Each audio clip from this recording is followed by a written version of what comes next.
तो शुरू करते हैं हम लोग प्रश्नावली 3.5। ठीक है, यानी आप देख सकते हैं चैप्टर नंबर 3 का प्रश्नावली कितना है, तो प्रश्नावली है 3.5 और 3.5 का ये पहला क्वेश्चन है। ठीक है, 5 है 5। चलिए ये देखिएगा, क्वेश्चन नंबर 1 में क्या बोल रहा है कि निम्न मतलब नीचे रैखिक समीकरणों के युग्म बोलेगा तो मतलब जोड़ा में देगा। एगो रैखिक समीकरण देगा ऊपर, एगो नीचे या सामने सामने, लेकिन दो को देगा। में किसका एक अद्वितीय हल है। अद्वितीय हल कहने का मतलब केवल एक हल, किसका कोई हल नहीं है। अब हो सकता है ऐसा कि किसी किसी समीकरण का कोई हल ना होगा, है ना, समीकरण युग्म का, या किसी अपरिमित रूप से अनेक हल होगा।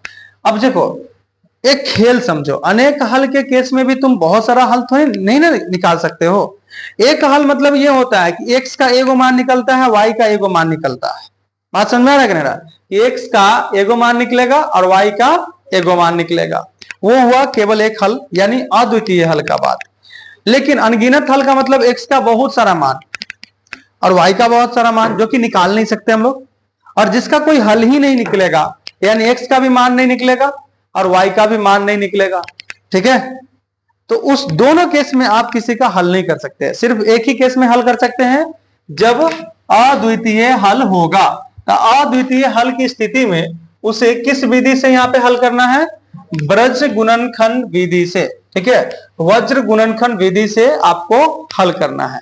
हम बताएंगे एकदम इजी तरीका, थोड़ा सा ध्यान रखना, निगाहें एकदम चील के बनाए रखना, है ना। बको ध्यानम, तो लोग एक हम लोग बचपन में पढ़ते थे ना, ये कुक्र निंद्रा बको ध्यानम, ऐसे करके कि कुत्ता की तरह नींद होना चाहिए, तुरंत उठ जाए, ध्यान एकदम बगुला की तरह होना चाहिए।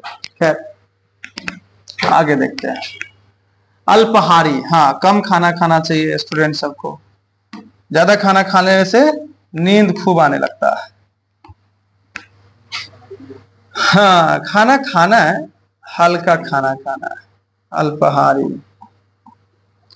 हाँ सर बोलिए।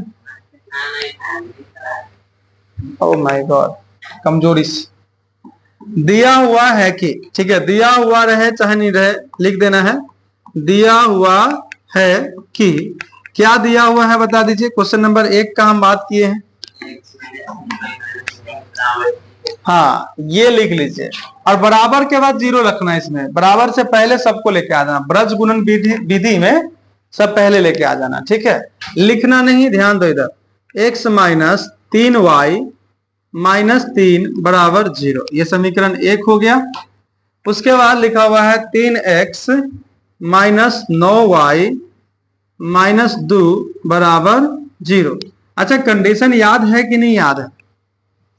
कंडीशन याद है कि नहीं याद है? शर्त है ना, केवल एक हल होने का शर्त, अनगिनत हल होने का शर्त, है ना। ठीक है, अच्छी बात है।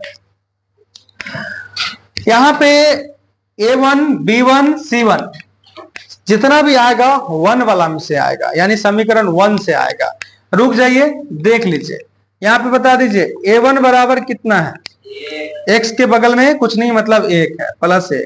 ठीक है, B1 बराबर कितना है, -3। 1 वाला में से ही आएगा, -3। और C1 बराबर कितना है, -3। संजोग से ये भी -3 है। यहाँ पे देखिए C1 -3 लिखा आ गया। अब 2 वाला जितना भी आएगा, A2 B2 C2, ठीक है, A2 कितना है देखो, A2 बराबर कितना हो जाएगा, 3 हो जाएगा।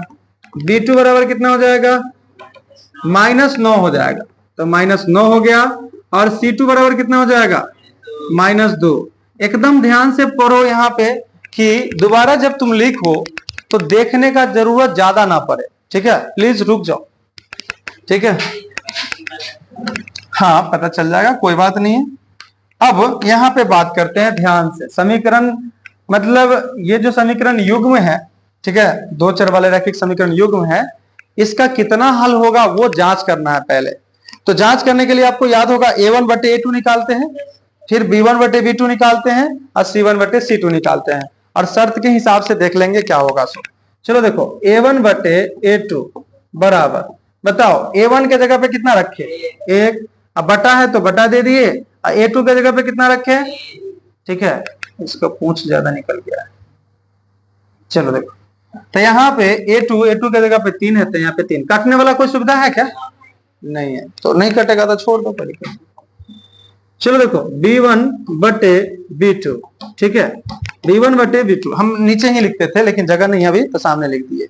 B1 कितना है भाई, -3 बटे B2 कितना है, -9। देखो माइनस से माइनस कैंसिल, 3 तिहाई 9, यानी यहाँ पे कितना आएगा, 1 बटे 3 आएगा। तो 1 बटे 3 इसमें भी है, 1 बटे 3 इसमें भी है, मतलब बराबर है। तो आगे चलो काम करेंगे आगे।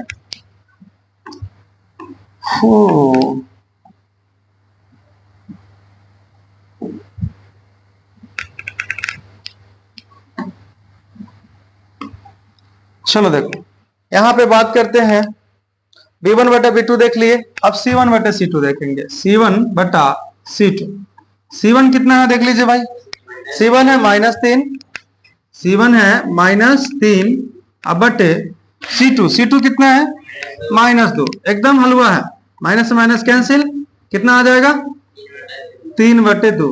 अच्छा ये गड़बड़ हो गया ना कि यहाँ पे 1 बटा 3 यानी A1 बटे A2 B1 बटे B2 बराबर था, लेकिन C1 बटे C2 का मान निकाले तो 3 बटे 2 आ गया, जो कि बराबर नहीं है इसके और इसमें, यही हुआ ना। तो यहाँ पे बात को समझना है कि चूंकि A1 बटे A2 का मान 1 बटे 3 है, B1 बटे B2 का मान भी 1 बटे 3 है, तो ये दोनों तो आपस में बराबर हुआ। तो यहाँ पे लिख देते चूंकि A1 बटे A2 बराबर B1 बटे B2, और ये तो आपको 1 बटे 3 नहीं है ना, ये 1 बटे 3 है, 1 बटे 3 है, ये 3 बटे 2 है, तो ये बराबर नहीं है। तो नोट बराबर नहीं, बराबर लिख के काट दिए, ठीक है। अब इसको तुम लोग क्या कर रहे हो ना, दूसरे अजीब मतलब चेन खींच रहे हो, ठीक है, तो ये नहीं करना। अब सब आदमी नहीं कर रहे हो, हमको पता है। C1 बटे C2 जो है यहाँ पे ऐसे लिख दिए। अब आपको एक बात याद होगा, हम बताए हुए हैं कि अगर पहले तुम अच्छा तैयारी किए एग्जाम का, तुम्हारे लिए नहीं किसी और के लिए, कि कोई आदमी है जो बहुत अच्छा तैयारी किया और एग्जाम में नहीं दे पाया, तो कितना नंबर आएगा, 0 नंबर। मतलब इसमें क्या है, हल, एक को हल नहीं होगा, ठीक है। तो यहाँ पे लिखेंगे अतः, ठीक है, कोई हल नहीं होगा, कोई हल नहीं होगा। अब जब कोई हल नहीं होगा तो अब बताइए ध्यान से, समीकरण युग्म क्या कहलाएगा, समीकरण युग्म क्या कहलाएगा बता दीजिए, विरोधी। अरे कोई हल नहीं हो रहा है, विरोधी समीकरण युग्म, ठीक है, क्या कहलाएगा, विरोधी समीकरण युग्म कहलाएगा, ठीक है, विरोधी समीकरण युग्म कहलाएगा।